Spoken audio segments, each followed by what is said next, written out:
Markets are now closed in London. Now comes the tough part, the commute home. Workers in London's underground rail network walked off the job this morning. They began a 48-hour strike in a dispute over job security and pay. The result, a lot of traffic as the 3 million people who usually take the tube had to drive or take the bus. Bloomberg's Brian Lysat has been following the strike and its effects in London. And Brian, what's behind this walkout? Hi, Mark. It's about job security and a bit of a fight over pay. The city wants to cut about 1,000 jobs from the transport agency, and the union wants assurances that its members won't be fired. There may also be a little bit of bad blood between the union and the conservative mayor here, Boris Johnson.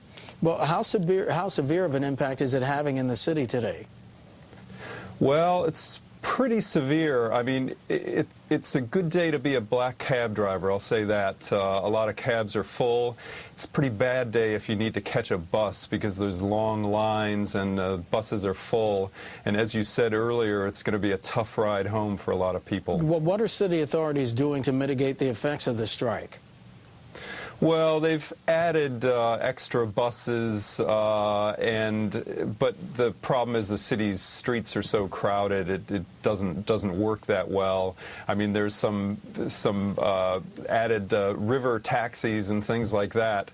But I think a lot of people have stayed away from the office or are a little bit more flexible about starting and ending times. And we should mention that 9 of the 11 subway lines are affected, and there is some service remaining on the 2 other lines.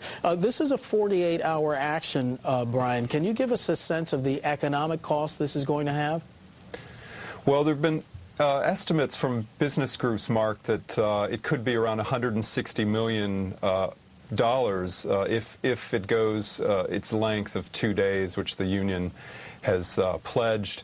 And there doesn't seem to be any significant talks on the horizon, so it probably might go to the bitter end. Bloomberg's Brian Lysat joining us from London. Brian, thanks.